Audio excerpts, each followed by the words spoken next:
Berikutnya untuk selanjutnya saya sampaikan perkembangan luas panen dan produksi padi atau beras berdasarkan hasil amatan survei kerangka sampel area atau KSA untuk kondisi bulan Juli 2025.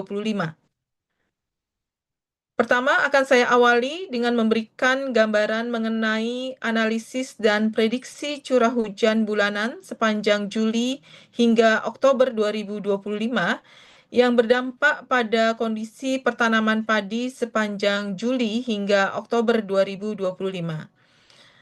Yang pertama, berdasarkan analisis prediksi BMKG, sepanjang Juli hingga Oktober 2025, secara umum curah hujan di seluruh wilayah Indonesia berada pada kriteria rendah hingga menengah.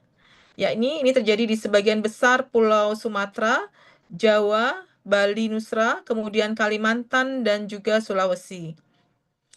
Namun demikian, juga terdapat wilayah dengan perkiraan curah hujan kriteria tinggi hingga sangat tinggi, yaitu di sebagian besar Papua dan juga Maluku.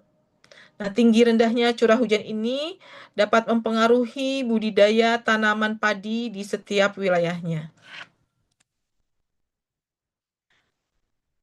Selanjutnya saya akan menjelaskan kondisi atau status data yang akan dirilis pada hari ini. Yang pertama adalah untuk luas panen. Data Januari sampai Juli 2025 merupakan angka tetap ya untuk hasil amatan KSA setiap bulan yang bersesuaian. Kemudian data Agustus hingga Oktober 2025 merupakan angka potensi hasil amatan KSA Juli 2025. Kemudian untuk produktivitas, data periode Januari sampai April 2025 ini merupakan angka tetap yang bersumber dari hasil ubinan Supron 1 tahun 2025. Kemudian pada Mei sampai Oktober 2025, statusnya masih angka sementara karena menggunakan rata-rata hasil ubinan Supron yang sama 2 tahun sebelumnya, yaitu tahun 2023 hingga 2024. Dengan demikian, produksi yang merupakan perkalian luas panen dan produktivitas akan mengikuti status masing-masing ya. Jadi yang pertama, angka tetap ada pada Januari hingga April 2025, kemudian angka sementara adalah untuk bulan Mei dan Juli 2025, kemudian angka potensi untuk bulan Agustus hingga Oktober 2025. Angka sementara dan potensi akan berubah menjadi angka tetap pada rilis-rilis selanjutnya. Ini penjelasan awal untuk data yang akan kami sampaikan. Nah, selanjutnya saya akan menyampaikan perkembangan kondisi pertanaman padi yang terpotret melalui pengamatan survei KSA pada bulan Juli 2025. Dari potret kondisi pertanaman padi pada Juli 2025 dapat diperoleh gambaran mengenai luas panen padi pada Juli dan juga potensinya hingga bulan Oktober tahun ini. Pada amatan survei KSA di bulan Juli 2025 diperlihatkan bahwa sekitar 11,69% lahan pertanian untuk budidaya tanaman padi telah mengalami fase panen. Angka ini naik dibandingkan dengan Juli 2024 yang sebesar 9,30%. Hasil amatan juga memperlihatkan bahwa sekitar 40,35% lahan pertanian untuk budidaya tanaman padi sedang ditumbuhi tanaman padi atau yang disebut sebagai standing crop, yaitu untuk fase vegetatif awal ada sebanyak 11,94%, kemudian pada fase vegetatif akhir ada sekitar 11,86%, dan fase generatif ada sekitar 16,59%. Pada Juli 2025, terjadi penurunan proporsi fase luas persiapan lahan, kemudian fase standing crop, dan terjadi peningkatan proporsi lahan ditanami selain padi dibandingkan dengan kondisi Juni 2025.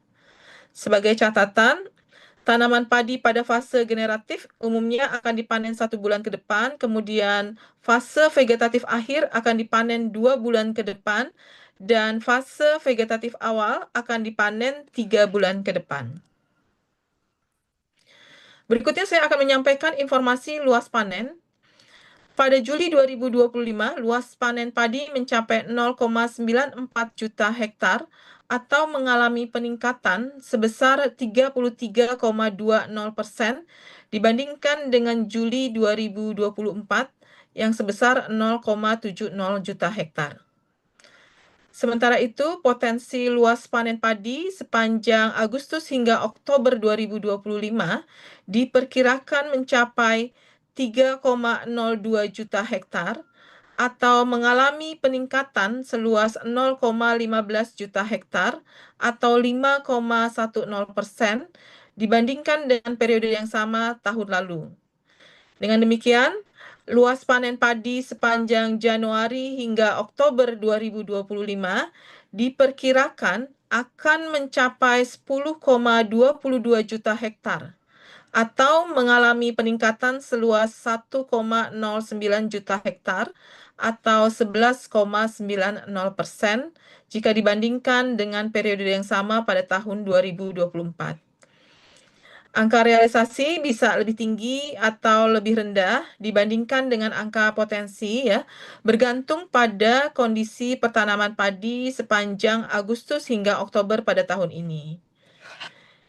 Berikutnya, sejalan dengan gambaran luas panen, produksi padi pada Juli 2025 diperkirakan sebesar 4,81 juta ton gabah kering giling atau GKG atau mengalami peningkatan sebesar 35,11% dibandingkan dengan Juli 2024 yang sebesar 3,56 juta ton GKG. Sementara itu, potensi produksi padi sepanjang Agustus hingga Oktober 2025 diperkirakan sebesar 15,80 juta ton GKG atau mengalami peningkatan sebesar 0,63 juta ton GKG atau 4,16% dibandingkan dengan periode yang sama tahun lalu. Dengan demikian, produksi padi sepanjang Januari hingga Oktober tahun 2025 diperkirakan akan mencapai 53,87 juta ton GKG atau mengalami peningkatan sebesar 5,84 juta ton GKG atau 12,17% dibandingkan dengan periode yang sama tahun 2024.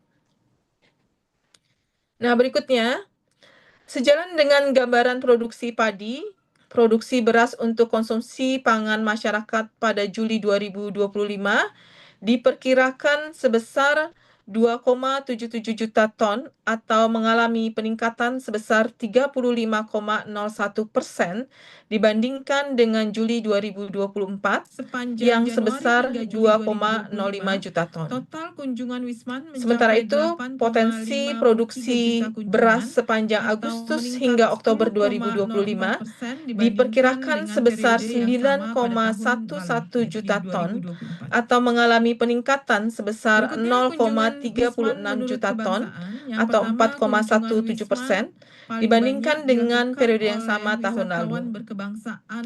Dengan demikian, produksi beras sepanjang Januari hingga Oktober tahun 2025 diperkirakan akan mencapai 31,04 juta ton atau mengalami peningkatan sebesar 3,37 juta ton atau 12,16% dibandingkan dengan periode yang sama pada tahun 2024.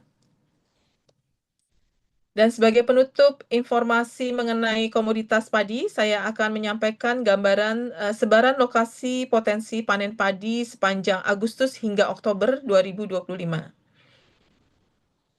Secara umum, sepanjang Agustus hingga Oktober 2025, potensi panen sebagian besar terkonsentrasi di Pulau Jawa, yaitu di Jawa Tengah, Jawa Timur, dan Jawa Barat serta Banten, Kemudian di Sumatera ada di Sumatera Selatan, Sumatera Utara, Lampung, dan Aceh. Kemudian di Pulau Sulawesi, yaitu di Sulawesi Selatan dan Sulawesi Tengah. Kemudian Nusa Tenggara Barat dan Kalimantan Selatan. Sementara pada level kabupaten kota, potensi panen yang relatif besar antara lain terjadi di Jawa Tengah, yaitu di Cilacap, Kebumen, dan Sragen. Kemudian di Jawa Barat, yaitu di Subang, Indramayu, dan Karawang. Kemudian di Jawa Timur, yaitu di Jember dan Lamongan. Di Sumatera, yaitu di Ogan, Kemiring Ulu Timur. Kemudian Lampung Tengah, Lampung Timur, dan Tulang Bawang. Dan di Kalimantan ada di Barito, Kuala, kemudian di Sulawesi yaitu di Bone, Wajo, Sidenreng Rapang, Pinrang, dan juga Luwu.